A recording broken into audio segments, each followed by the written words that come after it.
Hello, welcome back. GovDoc Breakdown, no opinions, just facts and summaries of government documents. We're back at it. June 6th, Supreme Court opinion on an order, SSA v. AFSCME, or Social Security Administration v. American Federation of State, County, and Municipal Employees.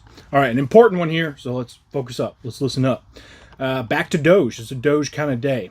And if you weren't aware, the stated goal of Doge is to modernize federal software and technology to improve efficiency and identity fraud, waste, and abuse in government agencies.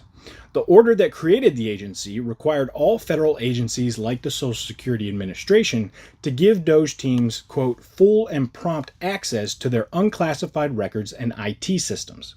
Obviously, the Social Security Administration manages very sensitive data like Social Security numbers, bank details, medical information, and disability records. And the accessing of these records caused several labor unions and advocacy groups to sue the Social Security Administration and Doge, saying that the move violated the Privacy Act of 1974 and the Administrative Procedure Act, basically laws around improper government disclosure of private data and ensuring procedural adherence in the government. All right, so what does the story of the courts say? On April 17th, 2025, a district court issued a preliminary injunction which temporarily blocked Doge from getting full access to the Social Security Administration data. The court did not block full access.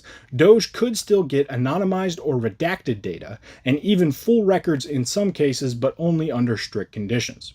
The federal government then appealed the decision of the district court to the Fourth Circuit Court of Appeals, asking for a stay of their injunction while the case played out in the courts. The Fourth Circuit Court of Appeals said no thank you to that, so the government elevated the request to the Supreme Court, asking them to step in and grant the stay and allow access to the data. So, on June 6th, the Supreme Court granted the stay requested by the government, meaning that the district court's order is now paused, the Social Security Administration can allow Doge full access to the data, and the stay will last until the appeals court rules on the case, and possibly longer if the case makes its way to the Supreme Court. And this is where we get to the document in question, a dissent written by Justice Jackson. The general ideas contained within the dissent are around the extremely sensitive nature of the data and whether Doge truly needs access to this data in order to do their jobs, while also maintaining that the government failed to show harm would be caused without immediate access to the data.